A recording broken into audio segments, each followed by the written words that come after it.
নিজেকে সুন্দর লাগছে বলে এরকম আমার যে রাগ হচ্ছে না মানে প্রতি এটা আবার ভিডিওতে দিয়ে দিস না না।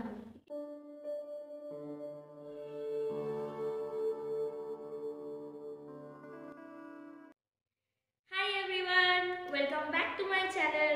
হ্যালো, এটা আমার একটা ফ্রেন্ড, ছোটবেলার বন্ধু, ছোটবেলার। আজকে আমরা ভাবলাম একটা ছোট্ট মোটো একটা পার্টি করে ফেলি। আমাদের দুজনের বাড়ি মানে ওর বাড়ি কাছে, বাট ওইখানে আসে ওর পিসির বাড়ি তো না মামা বাড়ি। হ্যাঁ, আমি মামা বাড়িতে এসেছি তো মামা বাড়ি মানে ওর মামা বাড়ি আমার বাড়ি খুবই কাছাকাছি, একদম একটা মানে এই পাশ দিয়ে যাবো এই পাশে বাড়ির পর। হ্যাঁ। তো আমরা ভাবলাম যে বাড়িতে বেরোনো যাবে না, তাই জন্য ছোট করে হাউস পার্টি করি। অনেক রকম কোভিড প্রোটোকল ফলো করে আমরা বসেছি আজকে। কি কি করা হবে বল? প্রথমে তো অনেক গল্প আড্ডা সব করবো, তারপরে খাওয়া দাওয়া করবো, দিয়ে স্টার্ট করা যাক। তাহলে স্টার্ট করা যাক। ছোটবেলায় আমরা যা করতাম না, মানে ও আমাকে রীতিমতন মারতো। হ্যাঁ, আমি সত্যি খুব মারতাম ওকে। এই আর কি, প্রথম থেকে আর কি আমরা সত্যি খুব ভালো বন্ধু ছিলাম, কিন্তু না ফার্স্টে বন্ধু ছিলাম না, শত্রু ছিলাম। শত্রু ছিলাম আগে খুব। মানে আমি ওকে কি না কি করেছি ভগবানই জানে। মানে ইট পাথর বালি সিমেন্ট সবকিছু মনে হয় ছুঁড়েছি ওর দিকে। কেন এক টাইমে মনে হয় মানে আমাদের পাড়াতে একটা গ্রুপ ছিল, তা ও হচ্ছে আউটসাইডার, বাইরে থেকে ঢুকতো এসে। যাই হোক, কিন্তু তারপরে হঠাৎ করে যে কি হলো আমি জানি না। আমি সেই মানে এখনো বলতে পারবো না যে রিজনটা কবে থেকে আমি যে ফ্রেন্ডস হয়ে গেলাম, সেটা আমরা এখনো ঠিক করে জানি না। মানে ও কালী পুজোতে না এলে মন টন খারাপ হয়ে যায়। এই বছর যেন কালী পুজোতে আসতে পারিনি। আমার 2020 যা হলো প্যান্ডামিক, আমরা সবাই ঘরবন্দি। তারপরে উনি হঠাৎ করে 28-এ টপ আপ করে নিচে কেন করলো না, এক্সাম ছিল ওই জন্য, না হলে আসা হতো না। এক্সাম ছিল বলে এখানে পাড়ি দিল কলকাতায়, নাহলে তো হয়তো আসতো না। হ্যাঁ, তুই তো মারতিস না? না, তুই 10 বার মারলে আমি একবার মারতাম। হ্যাঁ সেটা ঠিক। আমি ওকে প্রথমে খুবই আর কি অ্যাটাক মোডে মানে চলে যেতাম। ও বেচারা ঘাপটি মেরে মানে সোনাদের পিছনে লুকিয়ে থাকতো। হ্যাঁ, তো কি মার কে খাবে সেদে সেদে। তারপর আস্তে আস্তে জানি না কি হলো, কবে হলো, কিভাবে হলো বন্ধুত্ব, বাট খুব ভালো বন্ধুত্ব হয়ে গেলো। তাহলে আমি মনে করলাম যে পাড়ায় সব ছেলে একটা মেয়ে নিয়ে দেয় না, একটুখানি আচ্ছা, তাই না? ওকে একটুখানি বন্ধুত্ব বাড়িনি। বাট না, সত্যিকারে মেয়েটা প্রচন্ড ভালো। আচ্ছা আচ্ছা, এই মেয়েটাও খুব ভালো, এই মেয়েটাও খুব ভালো। আমরা প্রত্যেক কালী পুজো এনজয় করি, প্রচুর এনজয় করি। মানে সারা রাত জাগি জাগা। তারপরে পরের দিন সকালবেলা উঠে ভোগ টোগ দেওয়াটা। এ মাঝে একটু ঘুমিয়ে আসতো, সেটা বল। এই বছর জানি না কেন ও আসেনি, আমি হ্যাঁ, ও এই বছর পুরো রাত জেগেছে, আর প্রত্যেক বছর ও ঘুমায়, একটু ঘুমিয়ে এসে তারপরে আসে। যাই হোক, 2020-20 আমরা প্রথমে তো কালী পুজো দেখা করা হলো না, তখন পুরো লকডাউন ছিল। পরীক্ষা দৌলতে ভাগ্য করে উনি এসছেন। ভালোই কাটছে আমাদের দিনগুলো, আবার চলেও যাবে। আবার সেই 1 বছর পর মনে হয় দেখা হবে।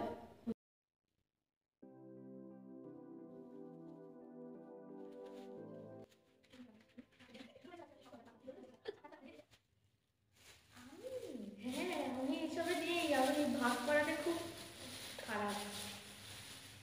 এটা দেখ কেমন লাইট মারছে মুখে। তুই কেটে গেছিস শিমু। ঠিক আছে।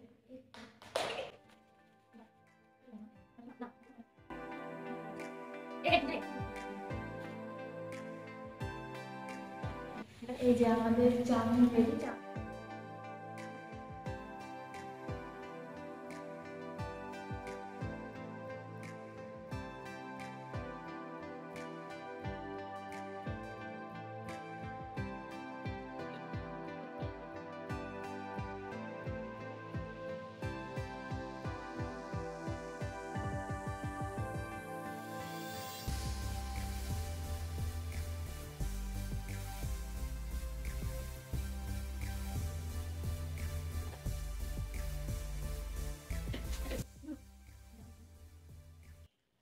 আমার না মনে হচ্ছে না যে কালকে নতুন বছর। আমার মনে হচ্ছে না, সেম ফিলিং। যদিও কারণ আমার মনে হচ্ছিল না কোভিড মানে 31-এর পরে আমার 2020.1 যাচ্ছে আমাদের শেষ। এরপর চাউমিন খাওয়া কমপ্লিট। এরপর আমরা এনেছি একটা পিৎজা অর্ডার দেওয়া আছে, খুবই সুন্দর দেখতে করেছে। এই হচ্ছে পিৎজা, খেতে হলে চলে আসতে হবে।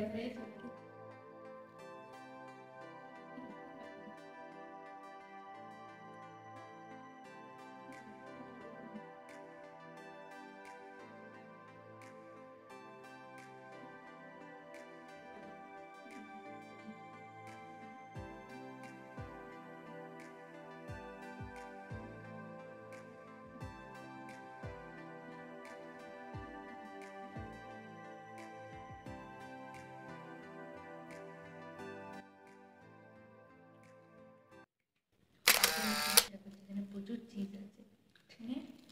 এটা ভেঙে নে।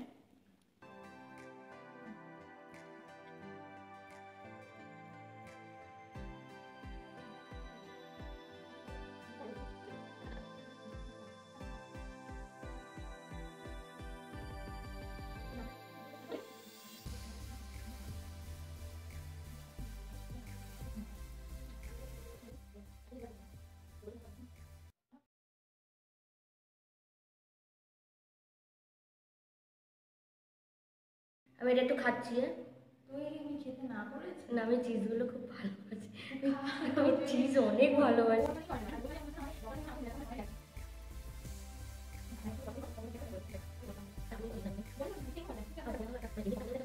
আমাদের খাওয়া দাওয়া শেষ।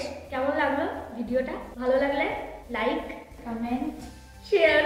যারা চ্যানেলে নতুন আছো তারা কিন্তু সাবস্ক্রাইব করতে একদম ভুলবে না। চলো আবার দেখা হবে পরের ভিডিওতে। ও আবার এলে তখন আমরা করবো। টাটা। আর সবাইকে দাঁড়া, হ্যাপি নিউ ইয়ার তো বলা হলো না। সবাইকে হ্যাপি নিউ ইয়ার।